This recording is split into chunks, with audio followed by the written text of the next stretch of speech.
Hi, I'm Bill O'Reilly. Thanks for watching us tonight. No spin analysis of last night's presidential debate. That is the subject of this evening's Talking Points memo. Please keep in mind, many folks only hear what they want to hear. And that's why most of the post-debate comments last night were a colossal waste of time. Partisans will never see things for what they are. It will always be what satisfies their agenda. So, many opinions on the debate are subject to rooting interest. And to expunge that, you actually have to step back and think, putting aside the small machine attached to your hand. Talking Points has done that, and here is my assessment. Neither candidate broke out last night. The American people did not learn very much because both candidates stuck to what they have said in the past. There were few challenging questions put forth, only general queries, except for the birther and tax return stuff designed to hammer Mr. Trump. Let's begin with demeanor, very important to Donald Trump. At the start, he was credible, speaking about the need to stimulate the private sector so jobs are created. Under my plan, I'll be reducing taxes tremendously, from 35% to 15% for companies, small and big businesses.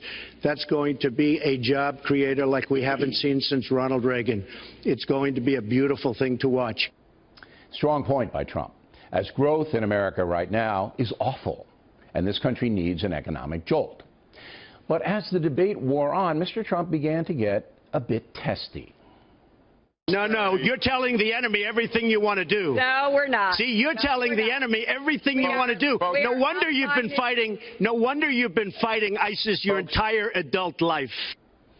Now, that emotional response led to a mistake. ISIS has only been around for a few years. So that wasn't a big mistake, but it was noted. For her part, Secretary Clinton stuck to the progressive script. I've heard from so many of you about the difficult choices you face and the stresses that you're under. So let's have paid family leave, earned sick days. Let's be sure we have affordable child care and debt-free college. How are we going to do it? We're going to do it by having the wealthy pay their fair share and close the corporate loopholes. That fair share line offends many Americans who are not wealthy. Yes, there are some fat cats who dodge taxes, but this cat, the guy who's talking to you right now, pays an enormous amount of money in taxes. And so do millions of other successful Americans. So that fair share myth is beyond annoying. Now, it's quite clear that Mrs. Clinton will govern by expanding the federal government, perhaps even more than President Obama has. As for demeanor, the secretary seems somewhat smug while not speaking. She seems very self-satisfied, a condition that carried over today in North Carolina. Did anybody see that debate last night?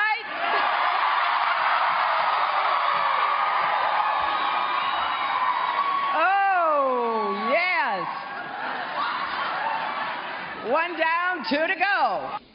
To be fair, politicians must show confidence, but it is wise to avoid the gloating factor.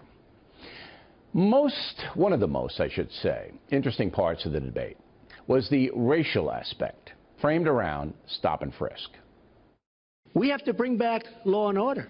Now, whether or not in a place like Chicago you do stop and frisk, which worked very well, Mayor Giuliani is here, it worked very well in New York, it brought the crime rate way down. We do always have to make sure we keep people safe.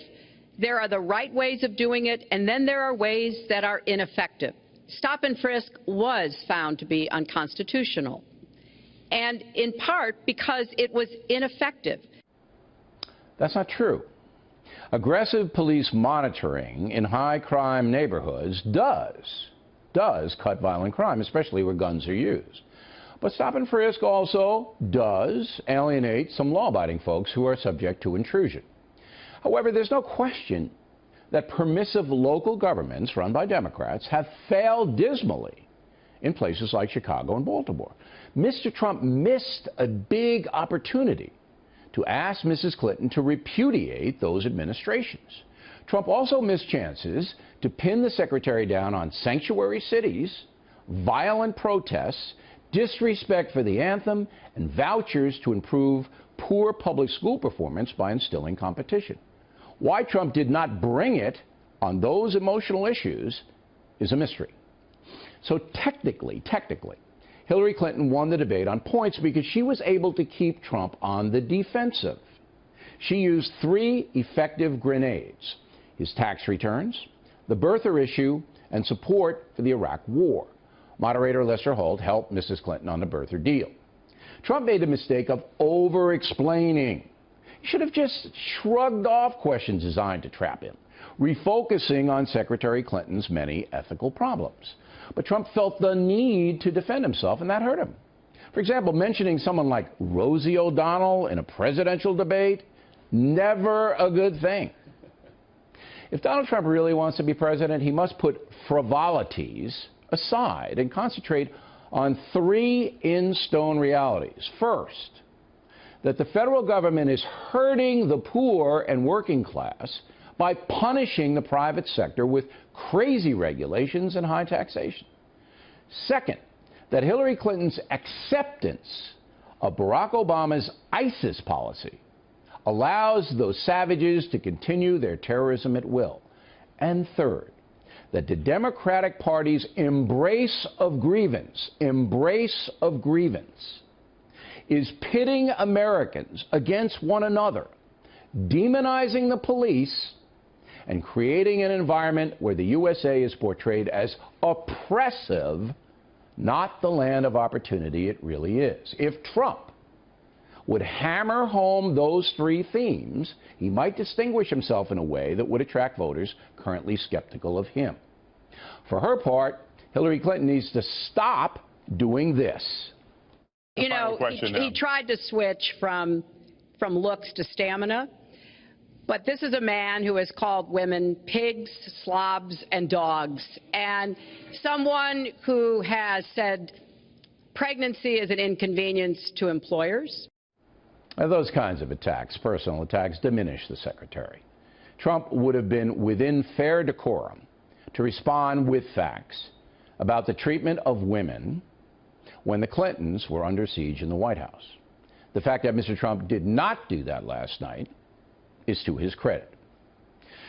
Finally, Bret Baier had a wise comment today. He said that if polls continue to build for Trump after that debate, the Clinton campaign will be in serious trouble. Already, many online surveys are boosting Trump's debate performance, including those from CBS and Time magazine. But the truth is, both candidates can do much better. And to win the White House, they will have to. That's a memo.